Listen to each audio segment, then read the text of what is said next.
दोस्तों, ये कहानी उत्तर प्रदेश की है, जहां उस छोटे से घर में कच्ची दीवारों के पीछे आज एक माँ ने अपने बच्चों को बहुत तड़पाया था। 8 साल का रोहन चारपाई पर अपनी 2 साल की बहन गुड़िया को गोद में लिए बैठा था, जिसका चेहरा भूख और आंसुओं से भीगा हुआ था। कमरे के अंदर उसकी माँ साक्षी आईने के सामने खड़ी अपना मेकअप कर रही थी। उसके सीने में ममता का कोई एहसास नहीं था, बल्कि उसके चेहरे पर ऐसी खुदगर्जी थी जो हर मजबूत रिश्ते को जलाकर राख कर देने के लिए काफी थी। वो बार बार खिड़की से बाहर गली को देख रही थी, जैसे किसी का इंतजार कर रही हो।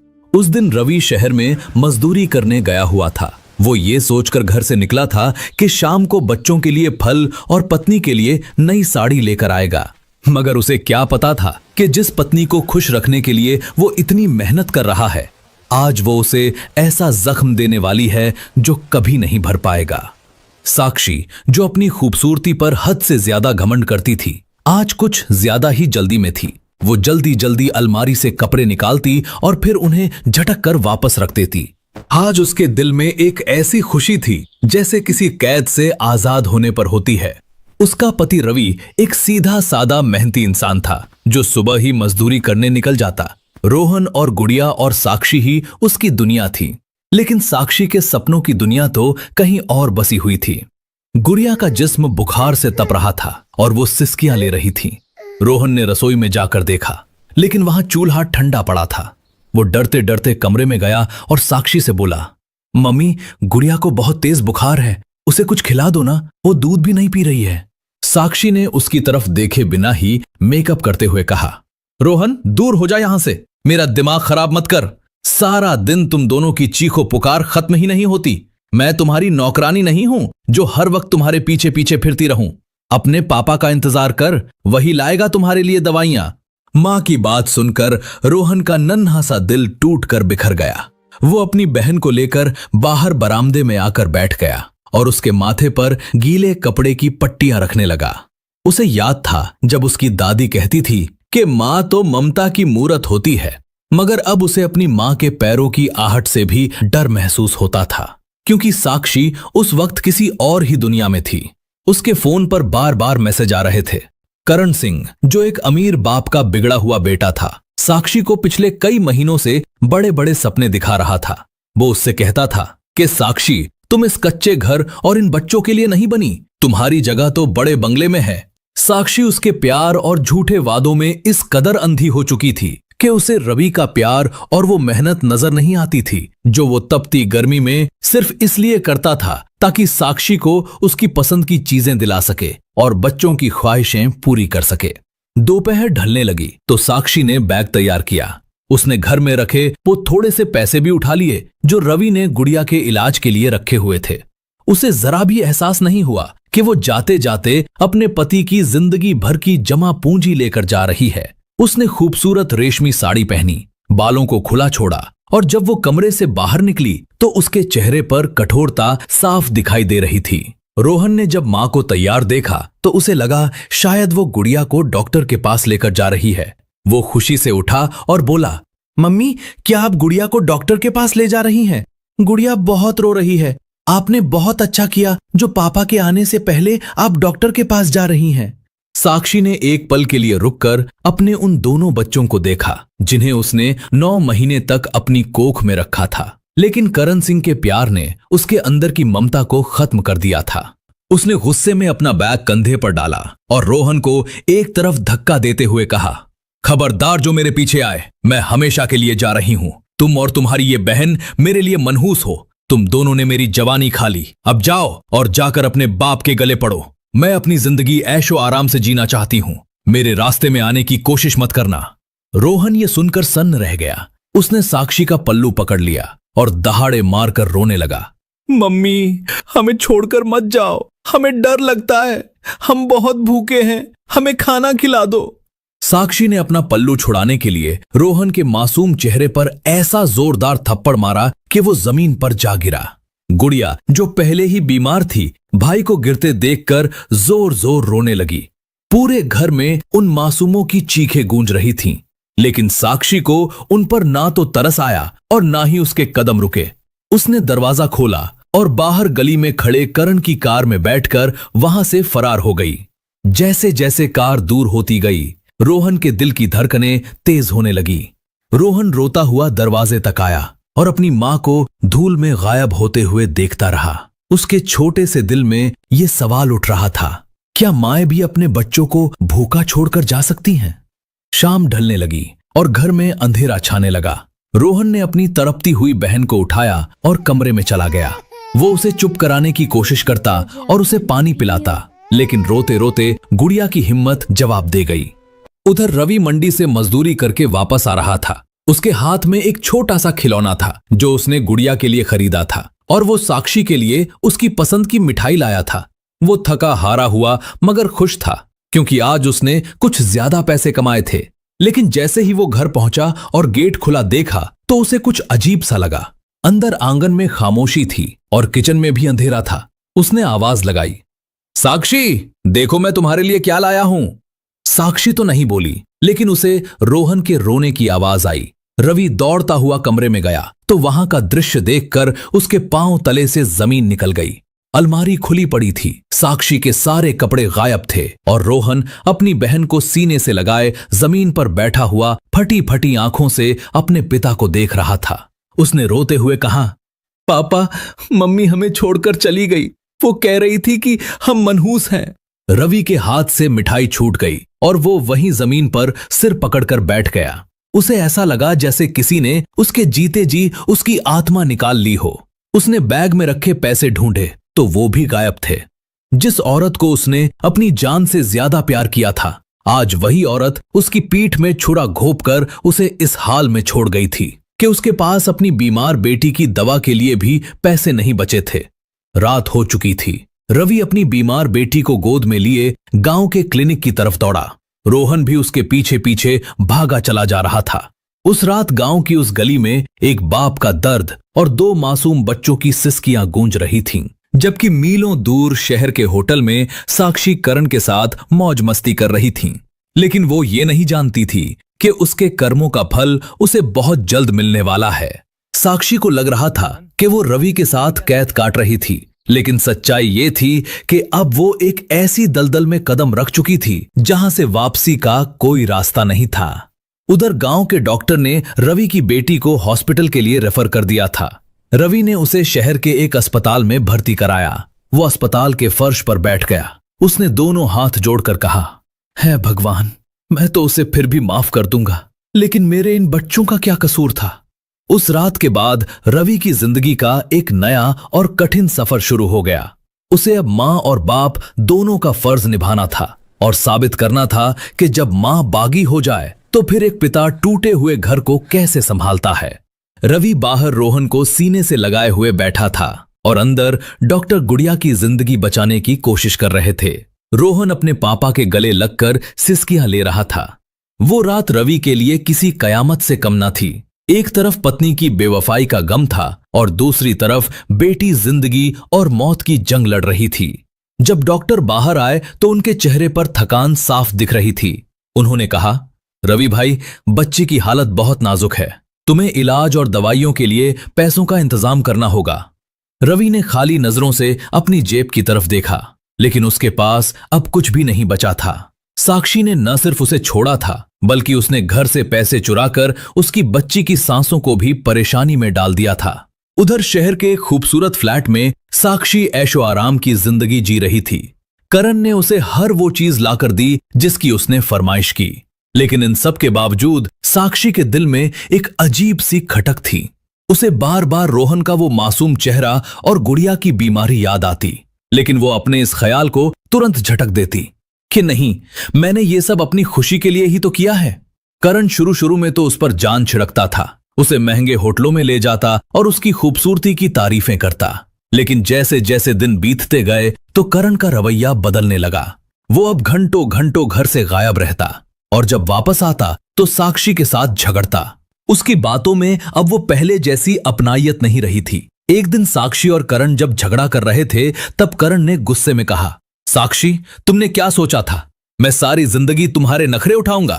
अरे तुम तो वो औरत हो जो अपने बच्चों के साथ भी वफा ना कर सकी। भला मैं तुम पर कैसे भरोसा कर सकता हूं? ये बात साक्षी के कानों में गूंजने लगी। आज करण के मुंह से ये बात सुनकर उसका दिल टूट गया। उधर गांव में रवि ने हिम्मत नहीं हारी। उसने अपनी जमीन का छोटा सा टुकड़ा जो उसके पिता की निशानी थी वो भी बेच दिया ताकि गुड़िया का इलाज करा सके। रवि ने पैसे इकट्ठे किए और अस्पताल में जमा करवा दिए। इस तरह गुड़िया का इलाज हुआ और गुड़िया बिल्कुल ठीक हो गई। उस समय रोहन अपनी बहन का बहुत ख्याल रखता था। वो उसे वक्त पर दवाई पिलाता और जब रवि मजदूरी से वापस आता तो वो उसे तुरंत पानी पिलाता और कहता, पापा आप फिक्र ना करो, मैं बड़ा होकर बहुत सारे पैसे कमाऊंगा और हम फिर से अपना घर बसाएंगे। रोहन की ये बातें रवि के टूटे हुए दिल के लिए मरहम का काम करती और उसे हौसला देती। रवि ने फैसला कर लिया था कि वो अपने बच्चों के लिए बाप होने के साथ साथ मां की जिम्मेदारी भी निभाएगा। वो सुबह उठकर नाश्ता बनाता, रोहन को स्कूल के लिए तैयार करता और गुड़िया को मोहल्ले की एक बूढ़ी दादी के पास छोड़कर काम पर निकल जाता। मेहनत और मजदूरी करते करते उसकी कमर झुकने लगी और चेहरे पर झुर्रियां पड़ने लगी। लेकिन उसकी आंखों में एक सपना था कि वो अपने बच्चों को कभी भी ये एहसास नहीं होने देगा कि उनकी मां उन्हें ठुकरा कर चली गई है। शहर में साक्षी की जिंदगी धीरे धीरे तंग होती जा रही थी। करण अब उसे मारने पीटने लगा था। एक दिन साक्षी को पता चला कि करण जुआ खेलता है। असल में वो जुआरी था। उसने साक्षी के वो सारे गहने भी बेच दिए थे जो वो घर से लेकर आई थी। एक शाम करण घर आया तो उसके साथ 2 अजनबी लोग थे। करण ने साक्षी की ओर इशारा करते हुए कहा, ये है वो औरत। इस औरत ने अपने पति और बच्चों को छोड़ा है क्योंकि हमारा सौदा तय हो चुका है, इसलिए अब तुम इसे ले जा सकते हो। अब ये तुम्हारी है। साक्षी सन्न रह गई। वो समझ गई थी कि करण ने उसे बेच दिया है।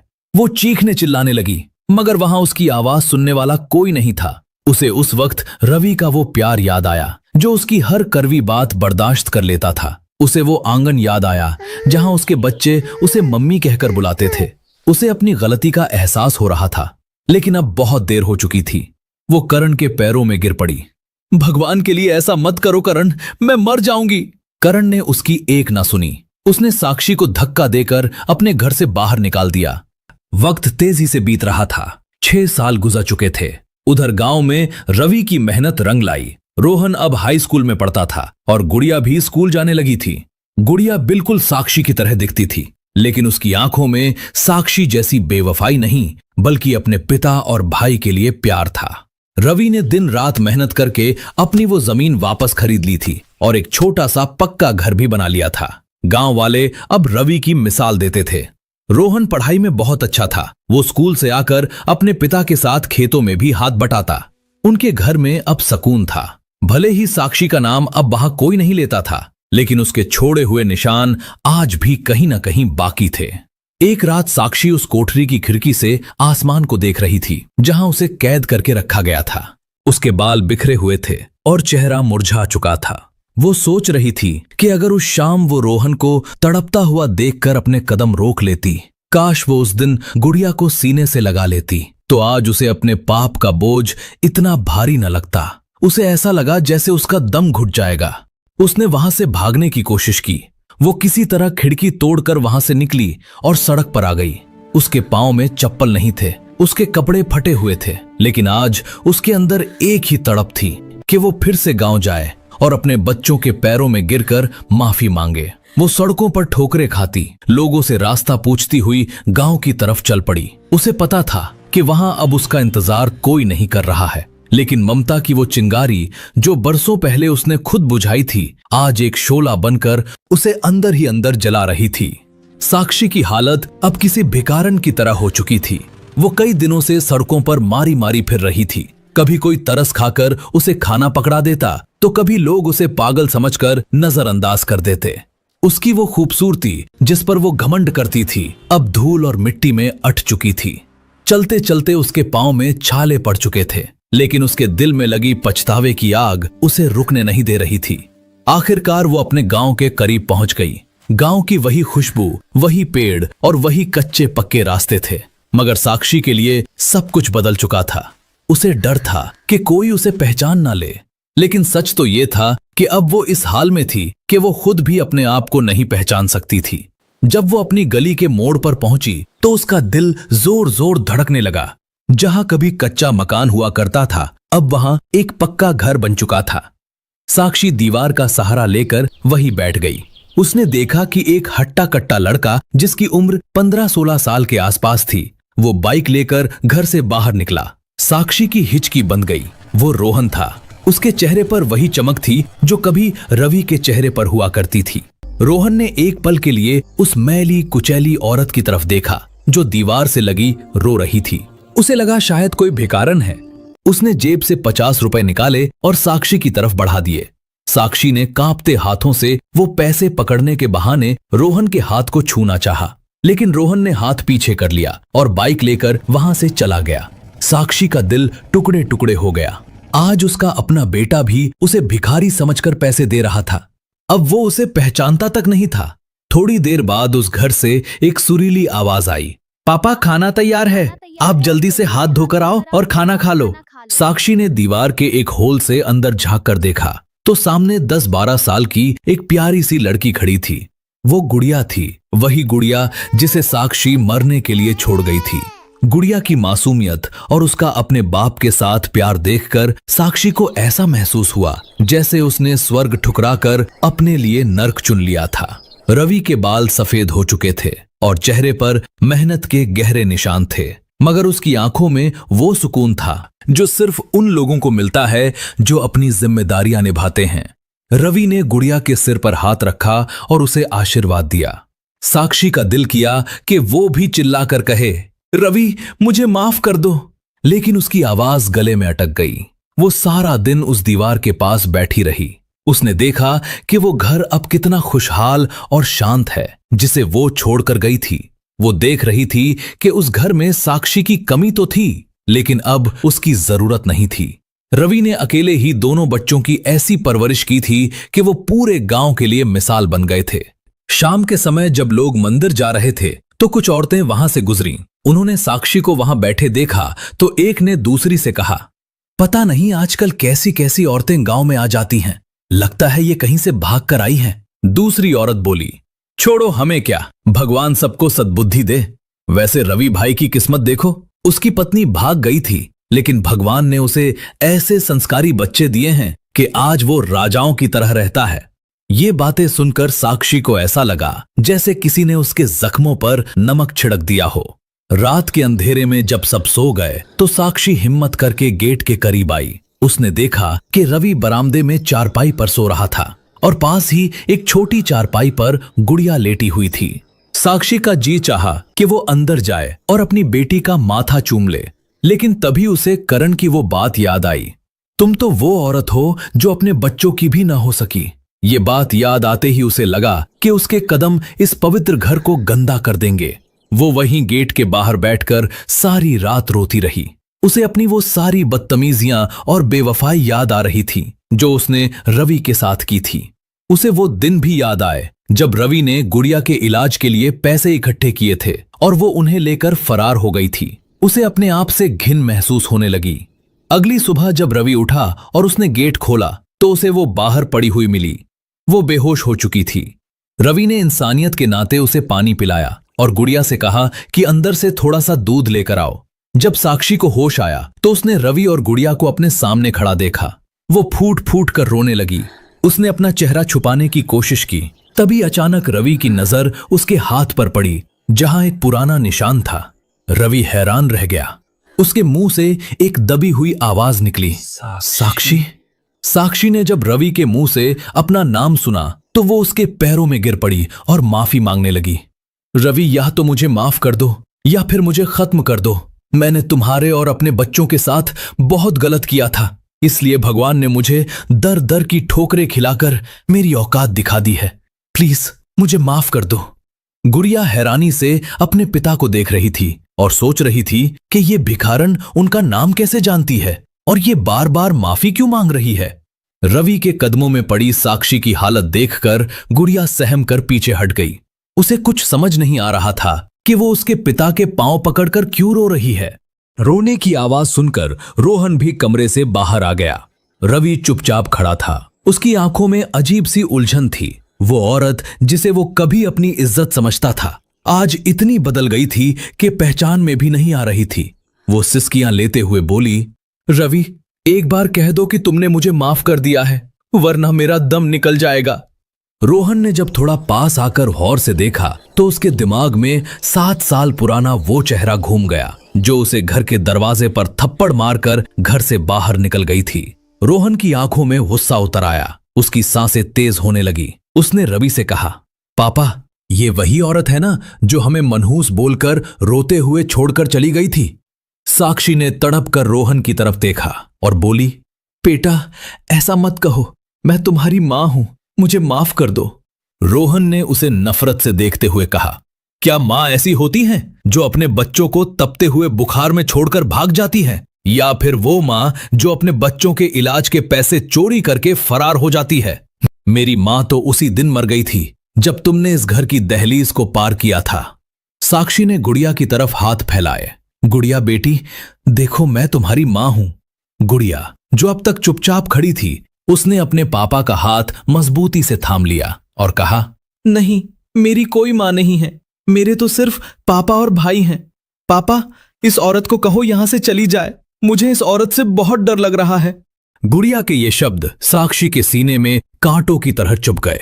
उसने जिस बेटी को ठुकराया था, आज उस बेटी ने उसे पहचानने से इनकार कर दिया था। रवि ने गहरी सांस ली और साक्षी का कंधा थपथपाया और उसे खड़ा किया। साक्षी को लगा शायद रवि का दिल पिघल गया है, लेकिन रवि ने उसे दरवाजे की तरफ ले जाते हुए बड़े सुकून भरे लहजे में कहा, साक्षी, जिस दिन तुम मुझे छोड़कर गई थी, मैंने तो उसी दिन भगवान पर छोड़ दिया था। मैंने तुम्हें माफ कर दिया है, क्योंकि आज भी मुझ में तुमसे बदला लेने की हिम्मत नहीं है, लेकिन इस घर में तुम्हारे लिए अब कोई जगह नहीं है। साक्षी ने रोते हुए कहा, रवि, मैं अब कहां जाऊं? अब मेरा इस दुनिया में कोई नहीं है। रवि ने दरवाजा खोला और बाहर की ओर इशारा करते हुए कहा, अब तुम्हारे लिए वही रास्ता है जो तुमने खुद चुना था। इन बच्चों के दिलों में तुम्हारी यादें धुंधली हो चुकी हैं, इन्हें फिर से वो जख्म याद मत दिलाओ। तुमने मेरे बच्चों को मनहूस कहा था ना, देख लो, भगवान ने इन्हीं के भागों से आज मुझे वो सब कुछ दे दिया है जो तुम कभी नहीं दे सकती थी। जाओ और दोबारा यहां मत आना। साक्षी ने आखिरी बार अपने बच्चों को देखा। रोहन ने मुंह फेर लिया और गुड़िया अपने पिता के पीछे छुप गई। साक्षी बोझल कदमों के साथ वहां से चली गई। वो चलती गई और गांव के पुराने तालाब के पास जाकर बैठ गई। उसे करण की बातें, उसकी मारपीट और वो अपमान भरी जिंदगी याद आ रही थी जो उसने शहर में गुजारी थी। उसे एहसास हो गया था कि गलत रास्ते पर चलने वाली औरत का कोई ठिकाना नहीं होता। ना वो इधर की रही थी और ना उधर की। उसने पानी में अपना अक्स देखा। वो साक्षी जो कभी खूबसूरत हुआ करती थी, अब एक डरावना ख्वाब बन चुकी थी। उसके दिल पर शर्मिंदगी और पछतावे का बोझ इतना ज्यादा बढ़ गया कि उसका दिमाग सुन्न हो गया। कुछ दिनों बाद रवि ने सुना कि गांव के लोगों को तालाब के पास एक अनजान औरत मरी हुई मिली है, जिसे कोई भी पहचान नहीं पा रहा था। रवि को जब पता चला तो उसने चुपके से उसका अंतिम संस्कार करवा दिया। उसने रोहन और गुड़िया को कुछ नहीं बताया। समय बीतता गया। रोहन बड़ा होकर ऑफिसर बन गया और गुड़िया की एक अच्छे घर में शादी हो गई। रवि अब बूढ़ा हो चुका था। वो हर दिन मंदिर जाता और भगवान का धन्यवाद करता कि उसने उसे कठिन समय से निकाला। साक्षी की कहानी गांव की औरतों के लिए एक सीख बन गई थी कि जो मां अपनी ममता को ठुकरा देती है, उसे कभी सुकून नहीं मिलता। वो औरत जो सब कुछ पाने की चाहत में निकली थी, आखिर में खाली हाथ ही दुनिया छोड़ गई। और वो पिता जो अकेला रह गया था, अपने बच्चों में प्यार और सम्मान के साथ एक अच्छी जिंदगी जी रहा था। दोस्तों, रिश्तों में धोखा और बच्चों के प्रति कठोरता का अंजाम कभी अच्छा नहीं होता। देर से ही सही, लेकिन भगवान का न्याय होता जरूर है और इंसान को अपने कर्मों का फल इसी दुनिया में भुगतना पड़ता है। दोस्तों, जाते जाते आपसे एक सवाल है, रवि और उसके बेटे ने सही किया या गलत? कमेंट करके जरूर बताना। अगर आपको कहानी अच्छी लगी हो तो इसे लाइक और शेयर कर दीजिए। साथ ही हमारे चैनल को भी सब्सक्राइब कर लीजिए। मिलते हैं नेक्स्ट वीडियो में। तब तक के लिए जय हिंद।